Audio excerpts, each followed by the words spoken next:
Transcribe. Yeah, we haven't recorded yet right now. I have started the recording. Oh, okay then. All right, now we're recording. Thank you. You're welcome. Oh, that's lovely. You probably got me recorded all like. Somebody has to be professional in this group, and I think we can tell it's not going to be me.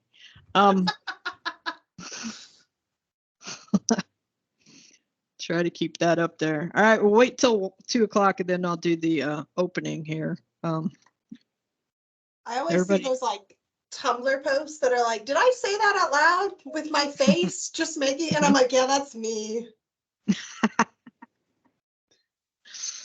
Well, you know, just, I have a tendency to go for a joke, and sometimes that's not the best move. That's all I'm saying. That's all I'm going to say. I'm never going to say another word about it. No, there you go. I'll make you say another word. Just watch. Nope. Not gonna do it. You can't make me. Can't make me. Let's see, just the people whose faces are showing, so I could see nods. Did everybody watch the movie? Oh. Awesome. That's not always the case. So yay. Good job. Let's see.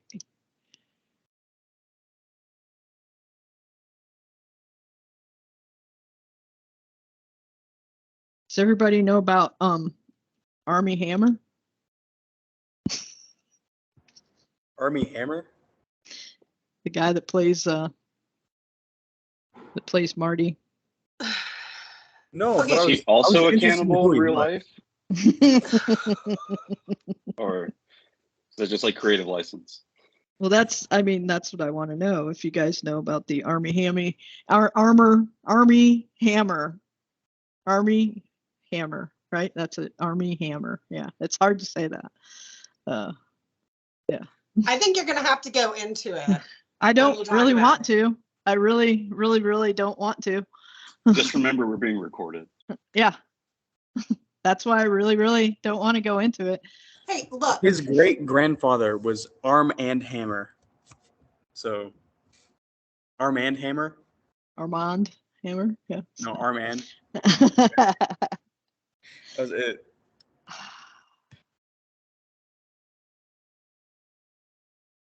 Not gonna be able to do that. That's fine. All right. Well, all right. Then I guess it's 2:01. What do we got? A lot of people in here. I don't even know where you find out that number. We got about people. 14. 14. Still on the topic of Armie Hammer. No. Cannibalism? What? We're not on the topic of Armie Hammer. No. I was just curious. That's something you're gonna have to Google on your own, because I'm not getting into it. I'm Googling it right now. Oh boy. Yep. Nice Halo background, by the way. This is why we don't do things like this. All right. So, what do you think? We ready to start? All right, let's get started then. Welcome to the On the Basis of Sex discussion. We have these monthly about movies that you can watch using the TCC library website. This month, for Women's History Month, we decided on the movie On the Basis of Sex. I'm one of your hosts. I am Dr. Karen Wisely. I teach history at TCC Northeast Campus. With me, we have Samantha Elkins, who also teaches at Northeast Campus, and then we have Olivia Agudelo. She is at Connect. Yes, I teach government at Connect. Okay. All right. There you go. So we are going to discuss this movie, and as is our custom, I will introduce it by reading the log line or brief description of the film, and then go over the main cast members and where you may have seen them before. This always helps me when I watch movies, so helping you out as well. The log line for On the Basis of Sex: the true story of Ruth Bader Ginsburg, her struggles for equal rights, and the early cases of a historic career that led to her nomination and confirmation as U.S. Supreme Court Associate Justice. It stars Felicity Jones as the notorious RBG. You may know Felicity Jones from her Rogue One, a Star Wars story where she played Jyn Erso. You may have seen her in The Theory of Everything, where she played the wife of Stephen Hawking as his health deteriorated. She also starred with Tom Hanks in Inferno, the last so far of the Robert Langdon Da Vinci Code movies. And of course, she is yet another Brit who is playing an American icon in a movie, which is a personal grievance of mine. Armie Hammer as Marty Ginsburg, RBG's beloved husband. You may know Armie Hammer from The Social Network, where he played the Winklevoss twins, The Lone Ranger, where he played the Lone Ranger. He was in that movie Call Me by Your Name. Or you may know him from his recent downfall, where he was credibly accused of sexual assault and sexual harassment, as well as the spicier rumors about alleged cannibalism. I'm not getting into that. Google it. Sam Waterston as Erwin Griswold, who was the cranky, mean old Harvard Law School dean. You probably know him as Jack McCoy in Law and Order. Justin Theroux was Mel Wolfe, the cranky, mean, not as old ACLU guy. He was, well, you probably know him as Jennifer Aniston's husband. Her less famous ex-husband is what he was. Stephen Root played Professor Brown. You may know him from Dodgeball, probably, but since most of our people are younger, you should see him in a movie called Office Space, because that is greatness. You should also try to find the series called News Radio, because that was also greatness, but it's probably way before all of your time. Lastly, we will mention Kathy Bates as Dorothy Kenyon, the women's right trailblazer before RBG came along. Some of us know Kathy Bates from her portrayal of the obsessed woman who put the fanatic in fan in the 1990 movie Misery. And some of us probably our ankles hurt every time we see her face. On the Basis of Sex was directed by Mimi Leder and was released in 2018, which makes it one of our newer films that we've discussed. And it also clocks in at a short, 2 hours, something like that? Yeah, so it was relatively shorter compared to most of the other movies that we have talked about in this series. So go us. All right, so anybody want to talk about your first impressions of the movie? Samantha, Olivia, you want to go ahead? I'm trying to unmute. Okay, I'm unmuted now. Mm-hmm. It's always a struggle for me, apparently. No, I just have to start out right at the beginning and say that the opening scene is way too long. That they're playing the alma mater and they decide to play the entire alma mater. And as a movie watcher, I was like, okay, I got it. It's the men of Harvard. She's a woman. Mm-hmm. Yeah, that was a decision.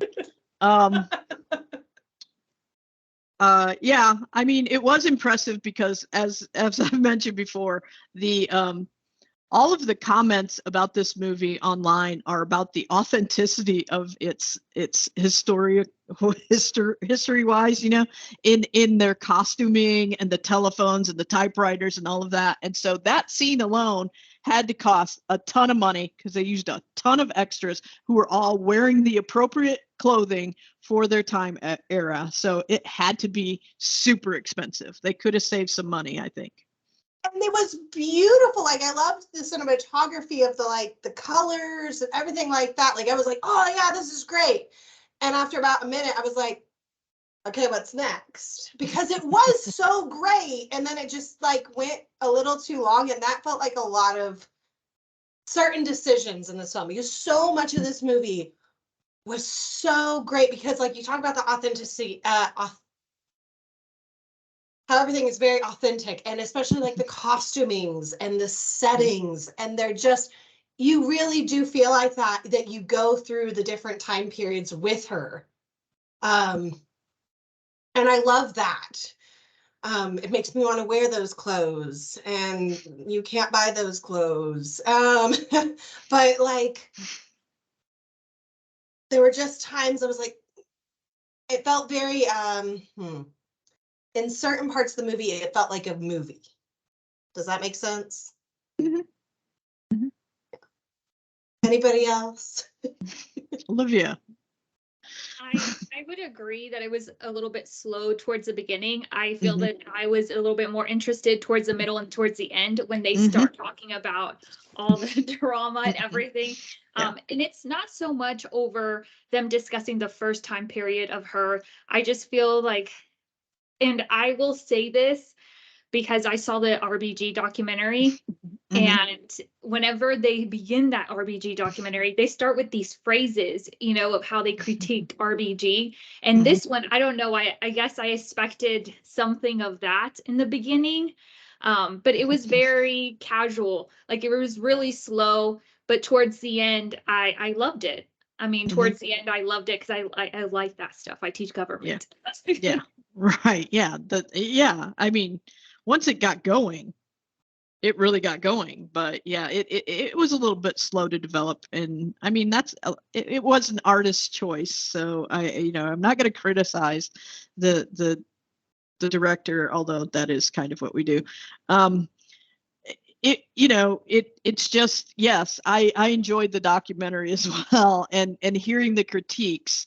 Like, I don't know if we needed all of that, the wave after wave of men, and then these scattered women in there to see the obstacles she faced, or if they could have started with that dinner. I mean, that would have done it for me. That would have told me a big story there too, so I don't know.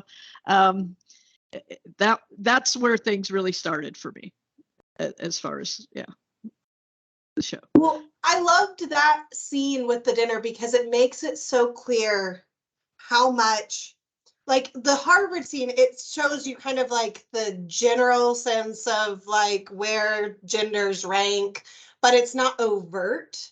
And then you get to the dinner and it's like, no, this is overt. This is an attempt to actually keep women beneath men, like justify why you're here instead of a man. And it kills you when you hear her answer, and all of that actually happened. She's admitted she said that to the Sam Waterston Dean character. Yeah, that's horrifying, and I bet she regretted it every day. Yeah, and I wanted to, like, right here at the beginning, state something about that too, and the fact that it was her nephew, I believe, who was one of the screenwriters on this, and that he met with her and sent her the his copies of it. So it is with her approval of telling these stories. So it is, even the good, the bad, everything is right there. So it lends a little bit of authenticity. I mean, the last one we did, Selma, was done without the permission of MLK's family, and you could see some things in there that is like, on this one, it's like, come on, was it really that way? And then you're like, oh yeah, I guess it was. So that's something I want to highlight for sure. All right, let's open it up. Anybody else want to give first impressions here?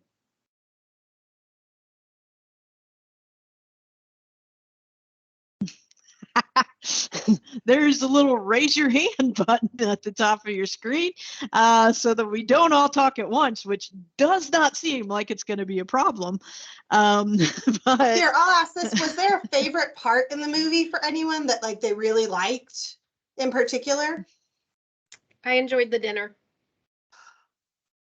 I started watching it while my husband was at work, and I was like, I just got to hurry. I got to get this movie watched, and I stopped it, and I rented it on Amazon so that we could watch it together when he got home, and we both enjoyed it. But the dinner set the tone to me for what realistically she went through, is what was expected at that time for women.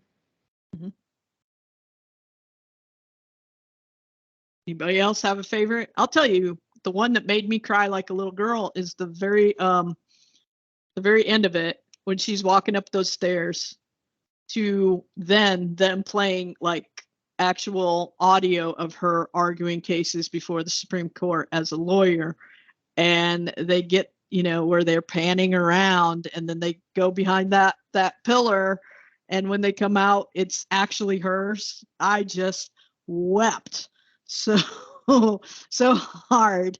That really got me. Yeah. My favorite part was probably when she was giving her speech at the end, where she won the case.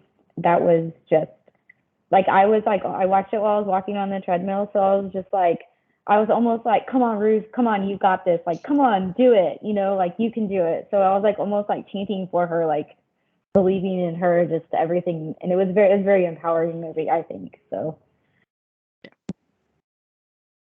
for sure it was. Yeah. And the comment in the chat, I love the scenes Ruth had with her daughter, showing how she was influencing the next generation, and seeing how the next generation was influencing her as well. So yeah, that was pretty powerful too. And her daughter is, correct me if I'm wrong, a lawyer herself. And isn't she an instructor at, is it Columbia School of Law, I think? Yeah. So so they are the Ginsburg women are still influencing the future. So yeah, that is very powerful too. Who else has a question? Who else has a scene that made you cry? Mal, what made you cry? No, I'm just kidding, Mal. Don't. The end made me cry. I'll admit it, Yeah. though, Well, I mean, yeah. good. Okay. Thank you. But maybe not a scene, but a quality that I really appreciated about the movie is the use of colors. So she's usually always wearing blue, but actually, if you are watching the movie, and I had to pause and kind of play around with it to make sure, everything that brings about change is in blue. So the one thing that I thought was going to destroy that was when the construction workers are like catcalling because they're wearing blue helmets. But then whenever the daughter yells at them and they kind of back down, it shows that there's change and there's, construction, but it's always covered by blue stuff. Yeah. Typewriter is blue. There's degrees of like, darker, lighter blue, depending on like how aggressive things are and stuff like that. So that was just something I really appreciated about the movie. Kind of in general, you can always kind of see or predict what's going to happen based on the colors that the people are wearing. That's very cool. I didn't notice that, obviously, because I don't notice those things. I have to watch a movie like 3 or 4 times before I even notice there's music behind it. It's like, oh yeah, the music makes sense too, So colors, that I don't know how many times I'll have to watch it before I notice that. So yeah, that's great insight, Mal. All right. How many of us knew Polly Murray? I'm gonna talk about this. How many of us knew about Polly Murray existing? Because this has kind of become my personal crusade almost. When they had the mock court that they were practicing before, they brought in a couple of extra people to be judges, and one of them was a woman named Polly Murray.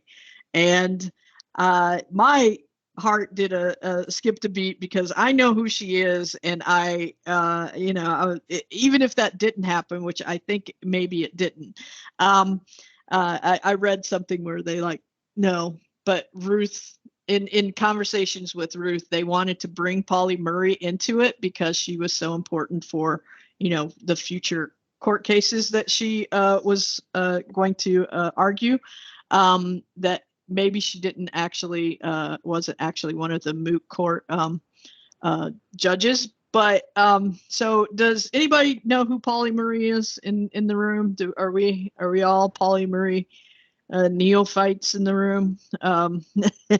Because you know who Polly Marie is? That's good. Yeah. Is it because I taught you? No, but also yes. All right, good. Okay. Can I say Go ahead, Maceo. So Yeah, I go ahead. just want to say that mock courtroom was actually my Mhm. favorite scene. I think that was so expert. And then when they brought in what was his name? Ronald Gutman as Professor Gunther. Just the accent he gave was interesting. I need to know more about that guy. But it was just, that scene was so real. Like, Mel was sort of giving this tough love, I guess. It was really critical and really was played as a prick. I have no idea who he is actually. Perhaps I need to know more about that. Maybe they cover that more in the RGB,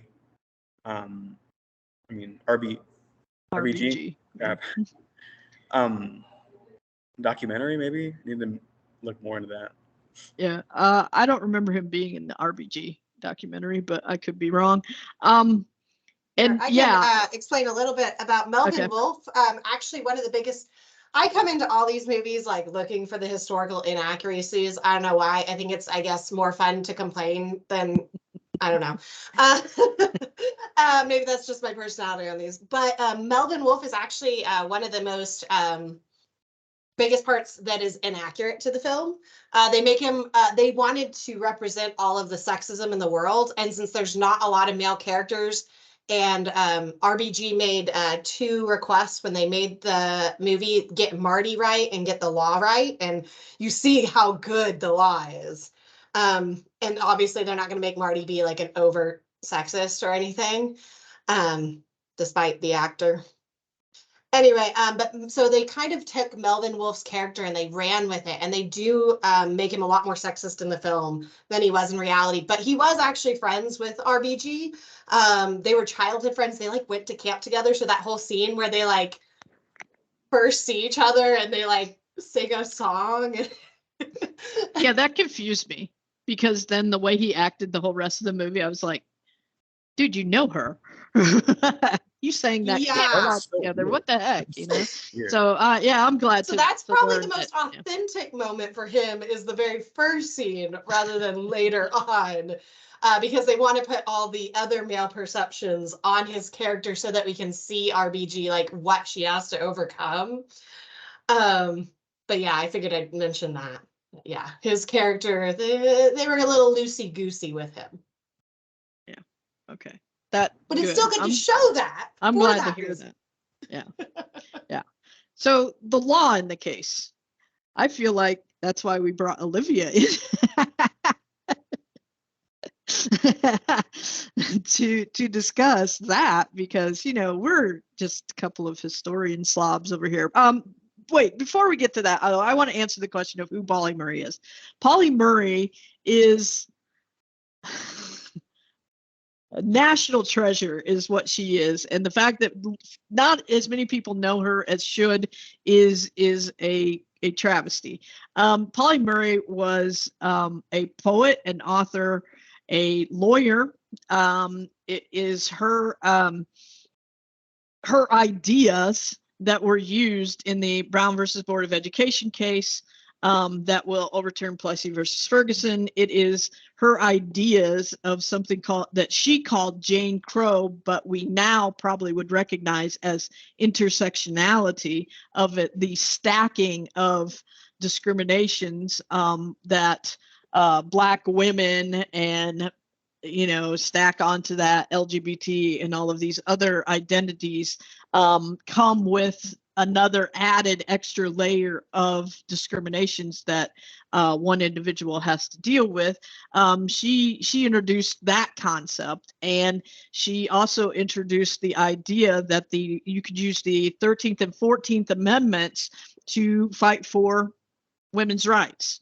And RBG is going to take that idea and run with it. And unlike the men who took her idea about Brown versus Board of Education, RBG will give her credit.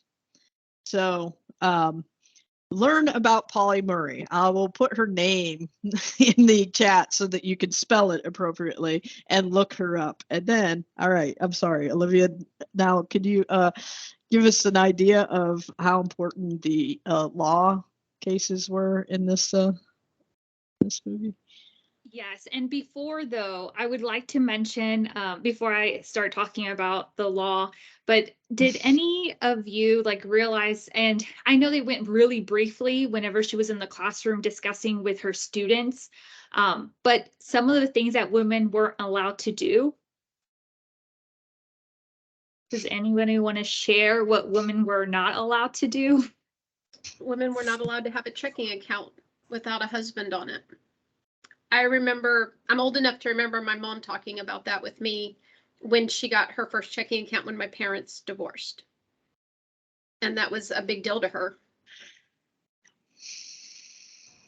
Women weren't allowed to work in mines. And then the response was like, oh, well, why would you want to work in mines? And it was like, well, why, not why shouldn't you, but why couldn't you, maybe?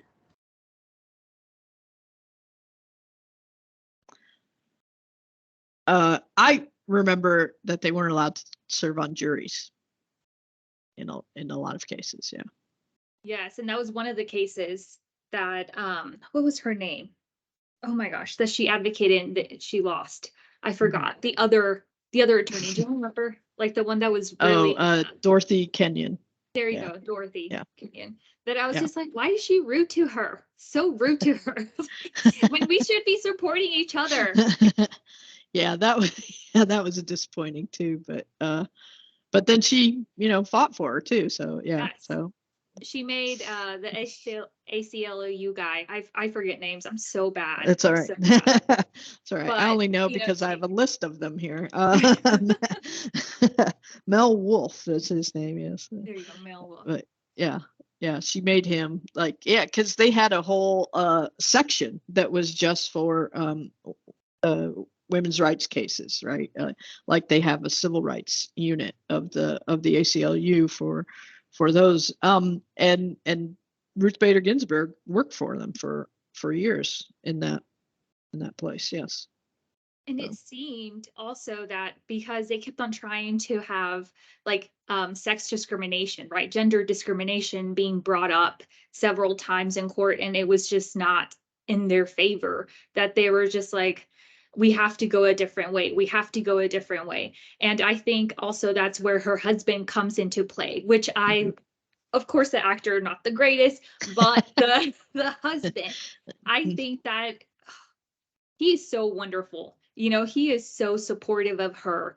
And just like even thinking about how he was like, this is a great case, that you can take over, and talk about sex discrimination over the tax deduction, right, for caregivers. And that was like a great opportunity to bring up to judges that it's, okay, we're not talking about women now. We're talking about your own like males.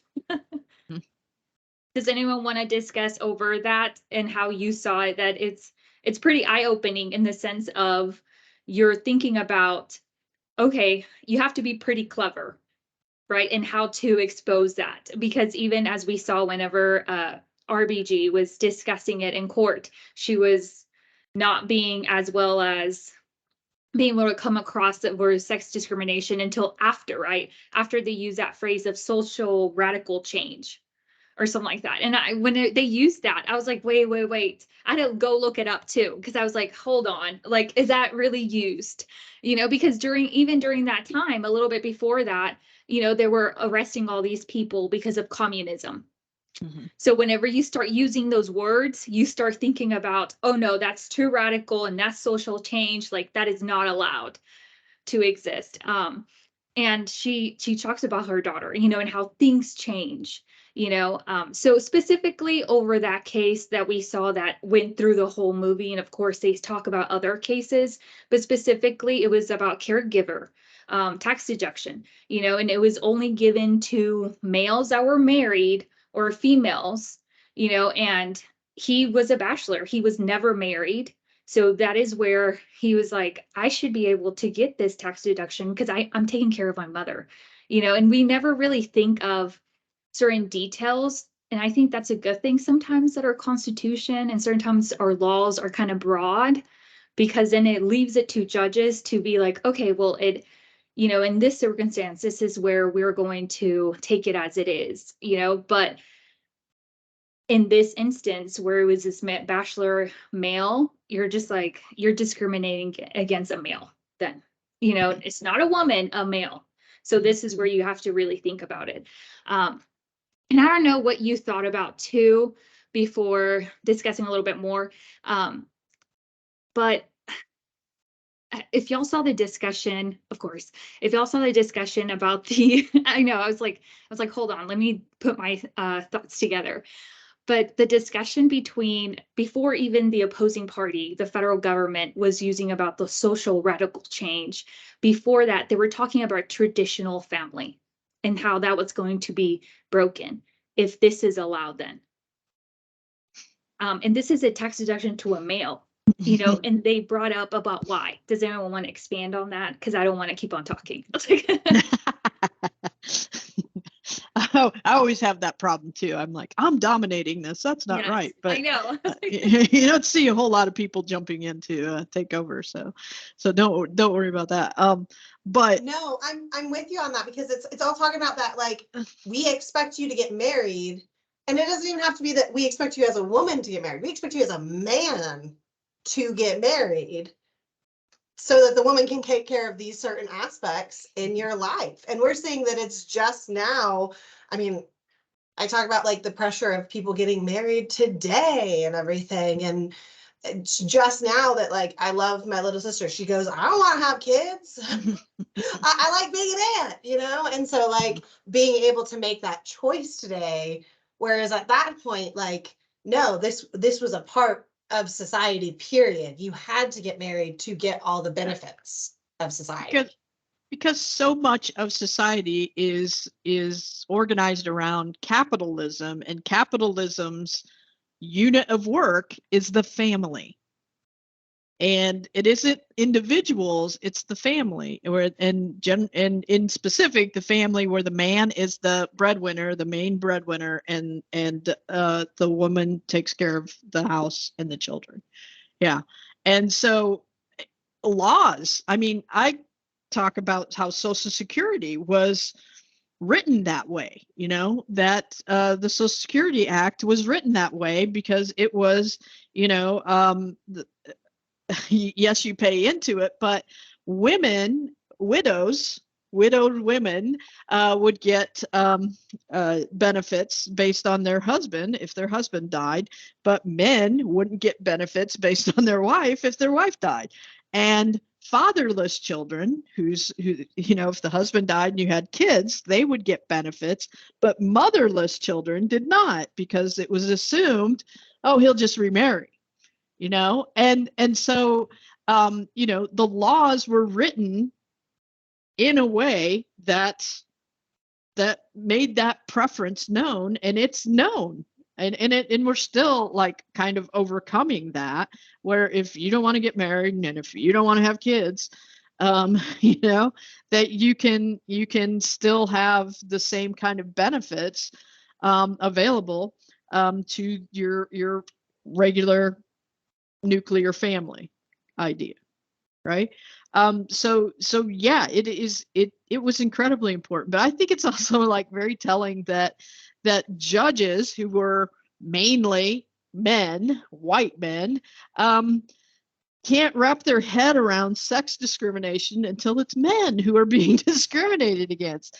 I on a podcast and I can't think of the name of it right now. I will get the name of it. But they were talking about this case out of Oklahoma that kind of is also another case that kind of jump started the women's rights movement by going against an Oklahoma law that prohibited the sale of non-intoxicating 3.2% beer to males under the age of 21 and females under the age of 18. So females aged 18 to 21 were fine, but males under 21, nope, no beer for you. And so they challenged that law. And they were challenging it at the same time that RBG, because I listened to this podcast, was also challenging a law in front of the Supreme Court. It went to the Supreme Court, and the lawyers for the Oklahoma case weren't that great and weren't as experienced as arguing in front of the Supreme Court, and were a little intimidated and stuff. And so RBG, who was arguing a different case, they asked her some questions about it, and she was like, "This isn't my case, but here's the law," and helped them out, But again, you're having to like point out instances where men are being discriminated against to at least let them admit, oh my gosh, there is discrimination on the basis of sex. We must stop this. And then it's like, cool, maybe for women too. Maybe that would be something cool that would happen in the future, right? So yeah, I think that's very telling to me, right? Well, and what's interesting is it's so telling of that time period that you have these very, very well-established gender roles. And already from the very get-go, like with Marty and Ruth, they don't fit those gender roles because she's terrible at cooking. And he eats the food off the kid's plate, which, okay, everybody was saying their favorite scenes. And I'm sorry, that was like my favorite scene because my husband predominantly cooks. I can bake, but cooking is not my strong suit. So I was like feeling that energy so hard in that moment. And so it was so nice to see that like, you have these really, really rigid stereotypes about what men and women are supposed to do, and already they don't fit the mold. Yeah.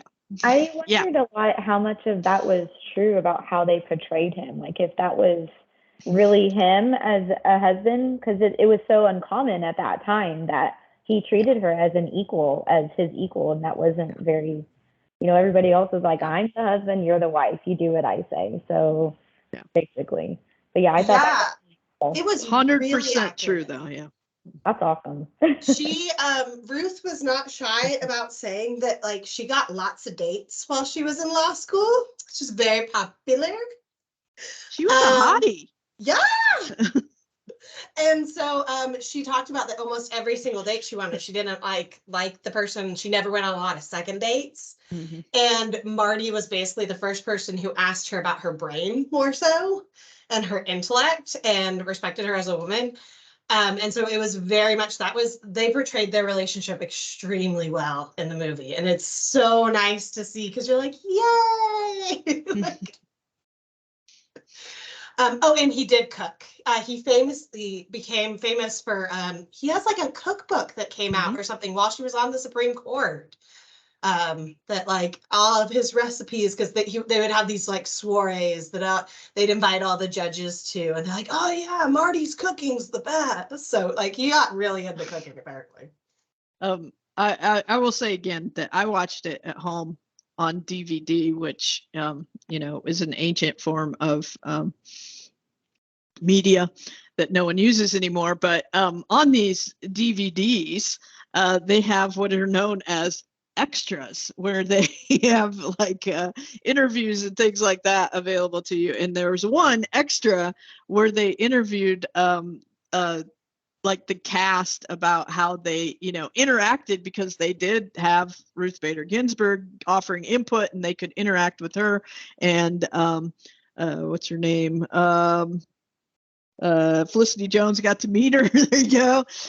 And all of that. And they said that, like, to help them get into the mindset of it, they actually cooked meals using Marty Ginsburg's cookbook. And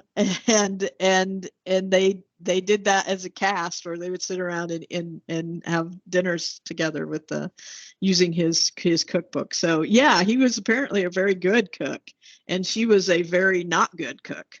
So it was, it they said that it started out where she would cook during the week, and then Marty would cook on the weekends, and then her daughter was like, "Can't Dad cook all the time?" Which, yeah, that's wow. Yeah, leave it to the kids to say something like that, right? So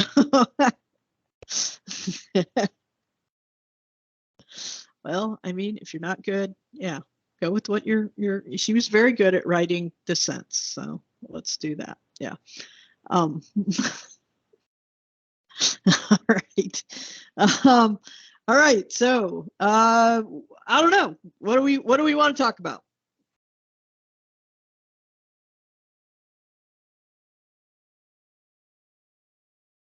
Maceo, what happened to you there? Is this okay? Women not being allowed to serve on juries. Hoyt v. Florida homicide case. Argument stems from the fact that a jury without similar peers will convict with greater punishment. Yeah. Amendment to Section 214 allows deduction of expenses to all individuals who are caretakers, not restricted to women. Argues for equality through a hypocrisy in the law, also targeting men. That's what I got from the movie too. Yeah. That's it. So why weren't they allowed to serve on juries? Do we want to talk about that? What was the mindset of the idea that, oh, women shouldn't have to serve on juries? What were we protecting women from? They were too emotional, perhaps. That was one argument. Yeah. Too sensitive to hear the kind of information they would hear in court. They wouldn't be able to take it. Yeah. That's it. And especially, like, I don't know why or how they would justify not having women on a jury for a nonviolent crime, but for the violent crimes, yes, they didn't want to, shock their sensitive systems or what have you. What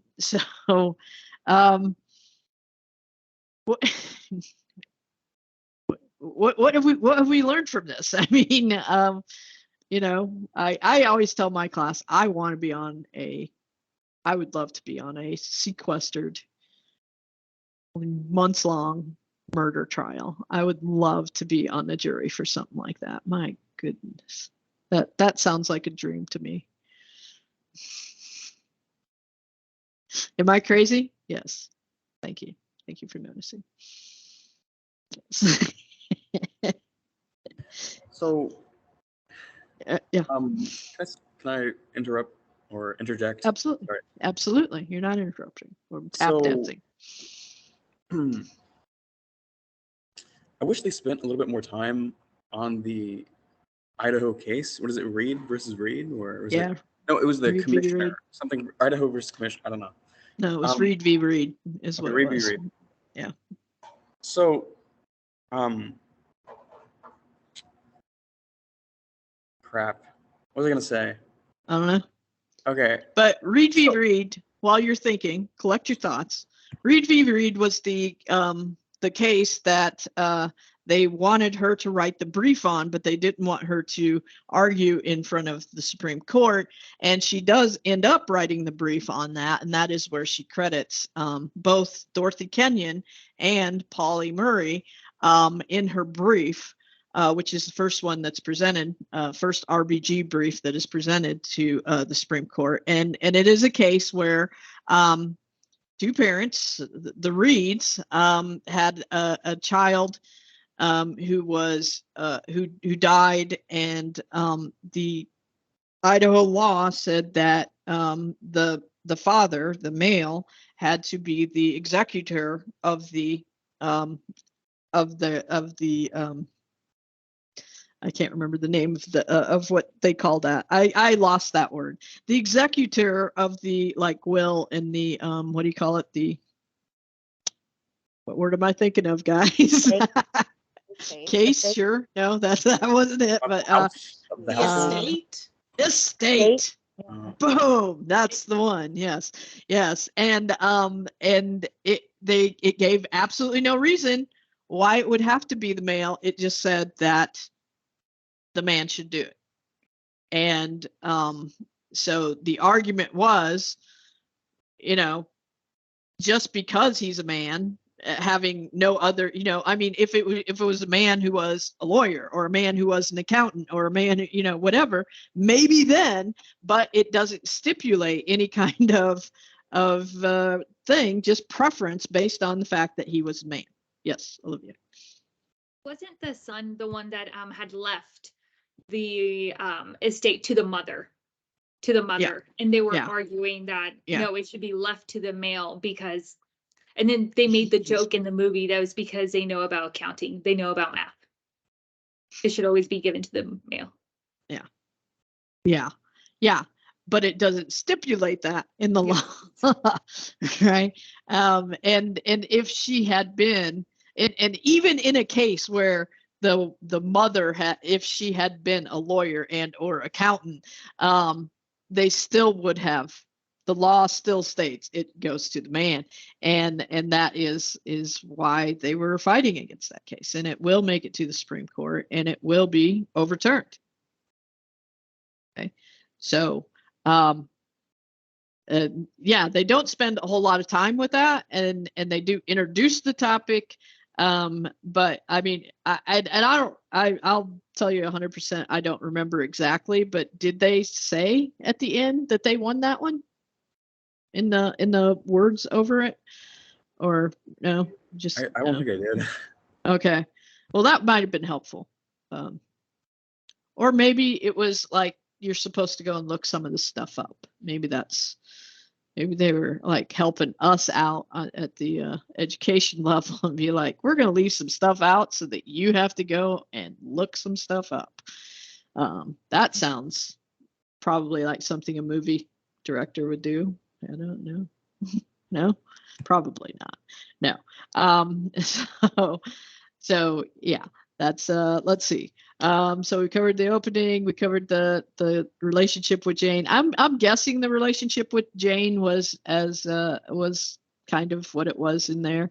And honestly, you can look at that relationship with her daughter Jane and be like, it's unreasonable. She sounds like she hates her mother. No, she sounds like she is a teenage girl, is what it sounds like to me. The slamming the doors and jamming your music really loud, that is, as I recall, teenage girls. That's how I remember it. And I also know that as an adult, I look back and I'm like, oh God, I shouldn't have been that mean to my mom. And I don't even know why I was. It's just the hormones coursing through my body at the time, right? Or I'm like, I don't even know why I'm mad at you, but I'm going to slam this door as hard as I can. So I think they had a really, really good relationship later on, because obviously, yeah.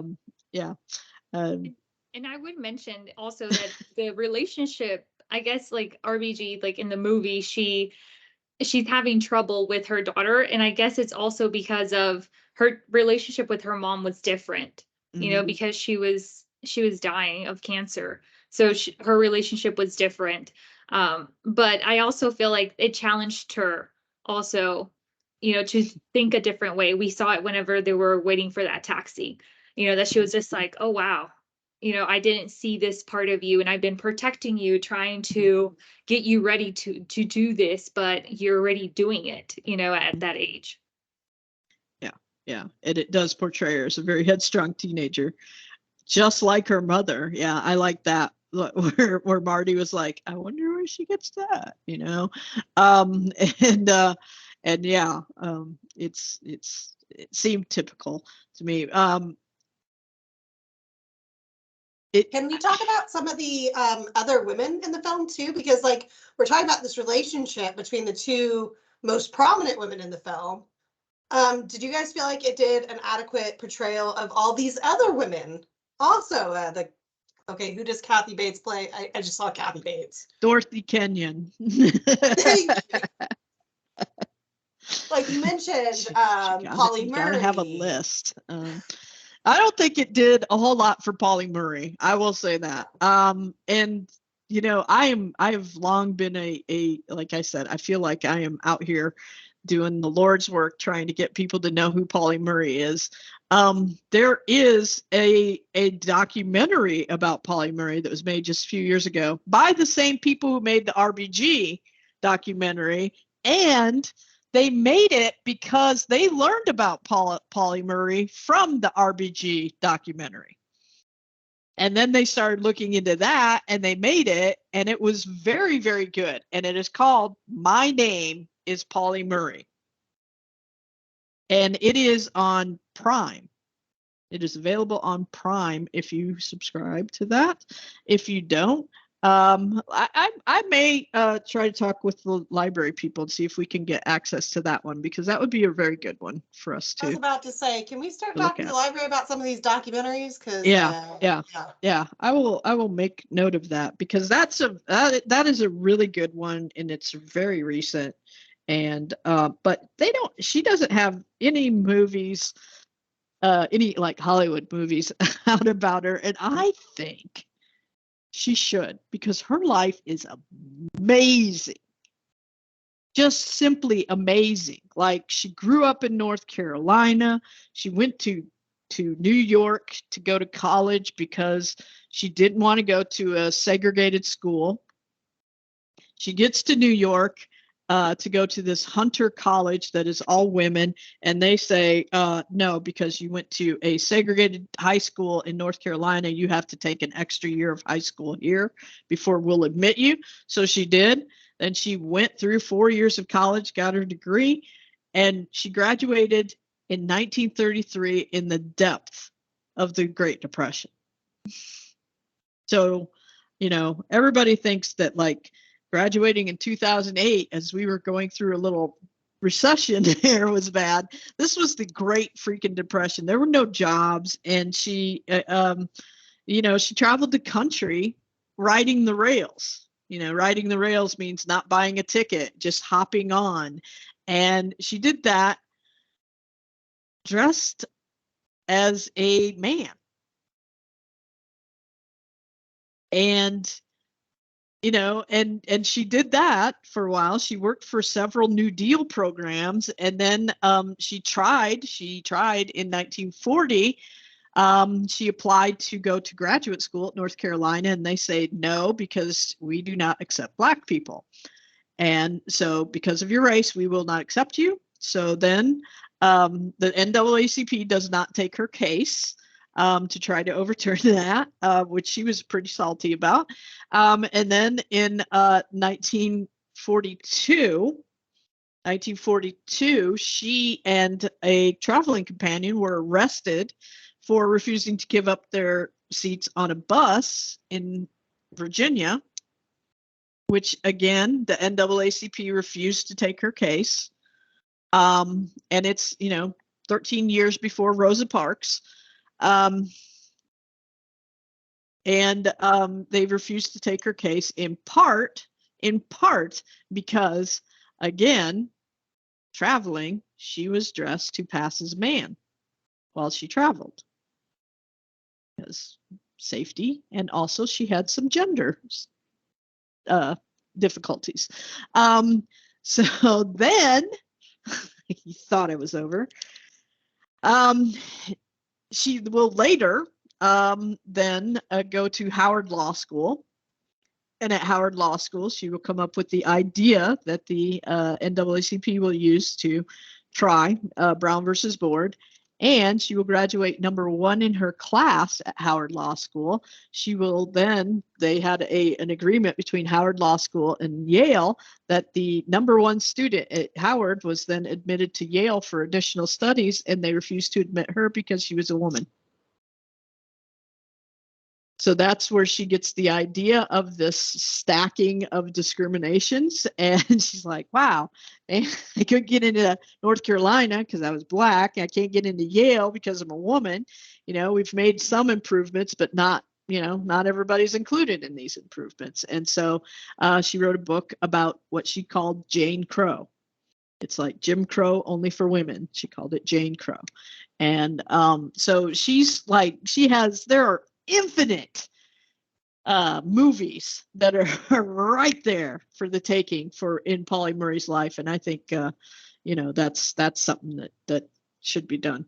And I know that Hollywood people are listening to us right now, and they're probably typing up that script furiously. And yeah, because that would happen. Yeah. Well, that was kind of my problem with the women portrayed in this film. Like they name drop a lot of women, and I get really excited because it's like, oh, okay, we're gonna learn about these other people. And I love that, like, they want to make it clear. And I think this was something like Ruth might have even had to say in it, that she wanted to make it clear that it wasn't something she did alone, that she was building on a tradition already built by other women, that people had been fighting this battle. Radical social change had already occurred. But I wanted more. I want a mini series. It turns out every single movie we watch, I'm just like, can we get a mini series? Like, can we get an HBO series, something like that? Like, just. Well, I mean, I think it sounds terrible, but like, because we live in a capitalist society, I think the way that we get more movies like this built is by going to see these movies and having them make money and making it attractive to Hollywood producers to make more of these kind of movies. So, I mean, that's something we all have to do, right? I guess, right? I don't know. Are movies a thing anymore? We like the historical part. We like the facts, the law, that I'm just like, why does this not have more? But then we think about it, and I'm just like, if my husband goes with me, or like my nephews or my nieces, they would probably like, this was not as great. You should have just told me we were going to watch a documentary. Yeah. What, I mean, look, you got eye candy because Felicity Jones is hot, right? I mean, Armie Hammer, I mean, he's messed up, but he was a good looking dude, right? So, I mean, you got something. I mean, why do people go to Marvel movies, Mal? Why do people go to Marvel movies? It's because of the good looking people, right? Yeah, it did. Makeout scene. And that one, like, almost sex thing that was like really super uncomfortable, and I was like, oh my god, I can't, no. But maybe they needed more of that. I don't know. But yeah, I mean, I wish they would, because there are a lot of stories that haven't been told, and yet I'm gonna pick on Mal on this one all the time for this. But how many times have we remade Spider-Man in the last 15 years? Not enough.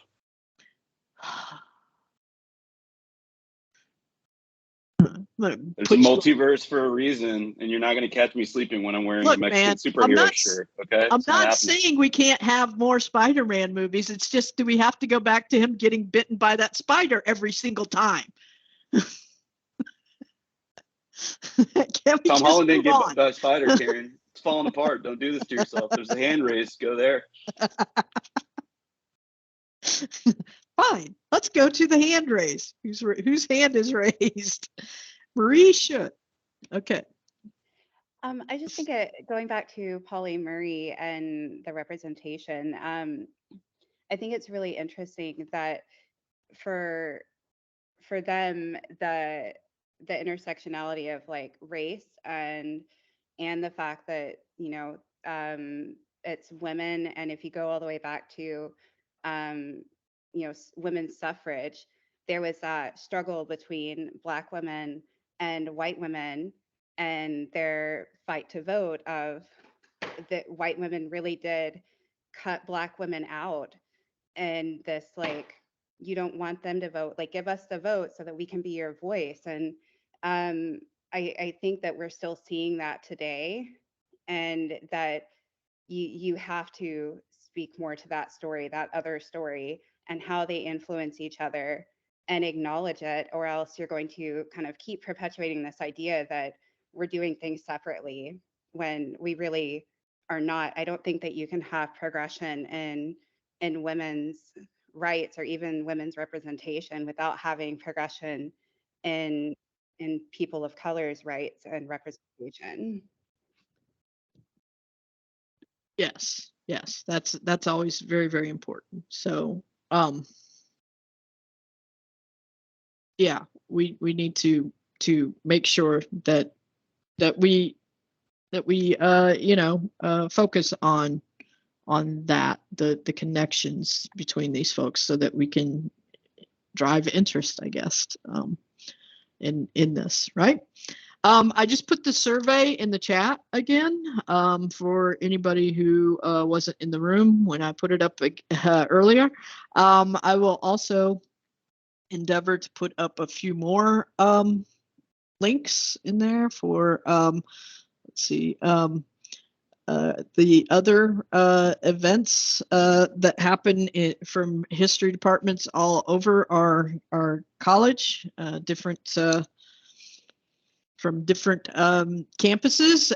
We have recordings of events that have happened that we can get recorded. And if you are here as a faculty member from another campus, please encourage your campus for their events to record them, so that we can share them across our college, and allow more people to see, because there's been some really good speakers.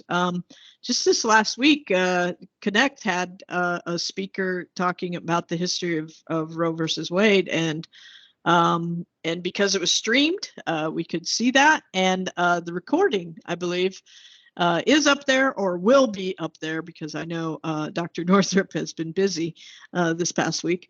So please encourage your campuses to record their events, so that we can share them, and more people can take advantage of these wonderful things that all of our campuses are doing. Any closing thoughts on this? Let's go around the horn, shall we? Yeah, I can jump in first, because what I was going to say actually jumped off of, oh my goodness, who just spoke? You did a really good job too. I wanted to thank you for speaking. It was like, I don't remember. And they put down their Marie, hand. Marie Schott. Marie, there we go. I was like, it was an M. So Yeah. thank you, because one of the things you brought up was talking about the present, and so many of these movies, like they're historical movies, and I love history for history's sake, because I teach history, so but at the end of the day, so much of it comes back to, how do we still see history being reflected in today's society? And there was so much about this film, when you're looking at the different generations, and you're thinking about gender roles and the social roles and everything like that. And hopefully we've overcome some of the legal issues, though I wouldn't necessarily say all of it. But we definitely see so much of this still today. And this is, in many ways, we're kind of building off of the tradition that we already see in this film. And so I really did appreciate that. I was surprised at how many things I could relate to as I was watching the film, and how often I would be like, oh, I feel that moment and stuff like that. So that's kind of my ending thoughts on it.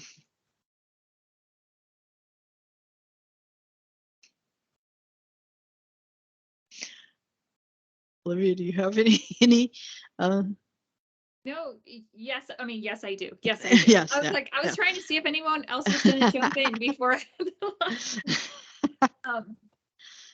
reflecting and about how we can see a lot of things in the present, and just to think about because I had to write down the case over. They mentioned it very briefly, but I have taught this case before over equal pay. You know, and how it went all the way up to the Supreme Court. It was the Ledbetter versus Goodyear tire and Rubber Co. And Rubber Co. I was like, I know the tire and Rubber Co., but I was forgetting the first part. But it was over, you know, denying a woman, you know, equal pay, right? Discriminating women. And of course, like RBG was a dissenting voice on that court case. And she said this should not be allowed. And then you think about, okay, but it took until 2009 under President Obama, you know, during that time to fight for equal pay for women. And you think about it, like 2009, like that doesn't seem so far away.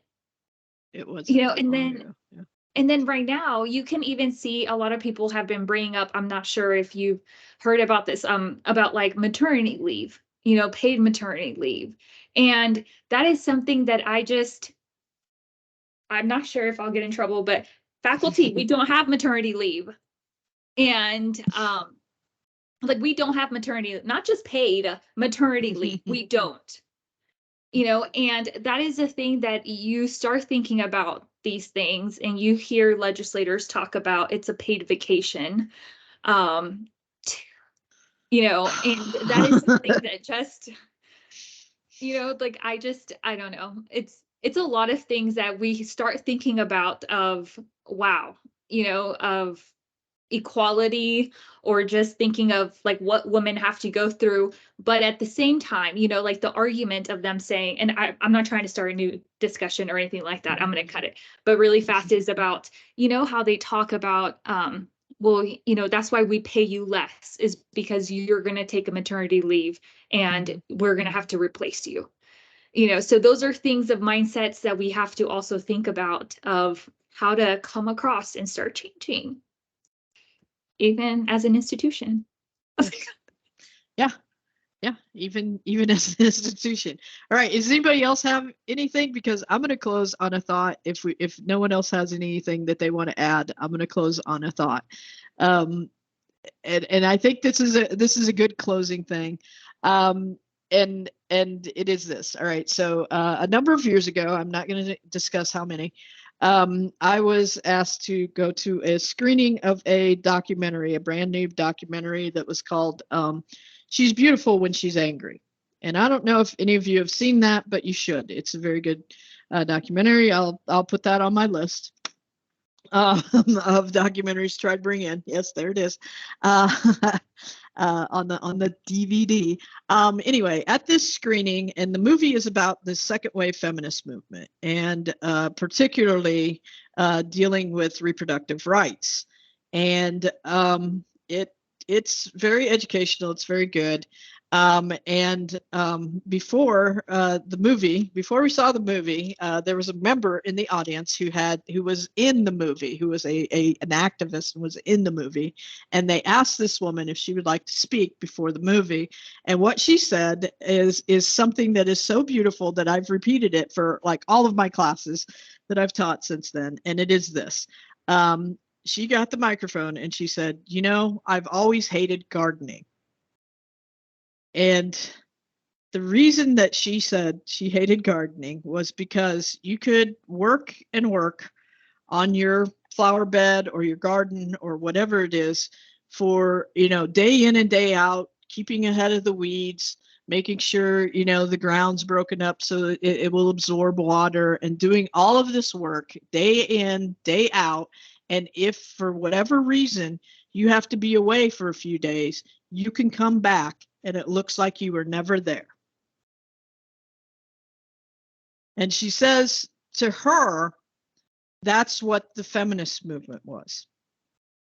That they worked and they worked and they worked to gain rights for women all over the country.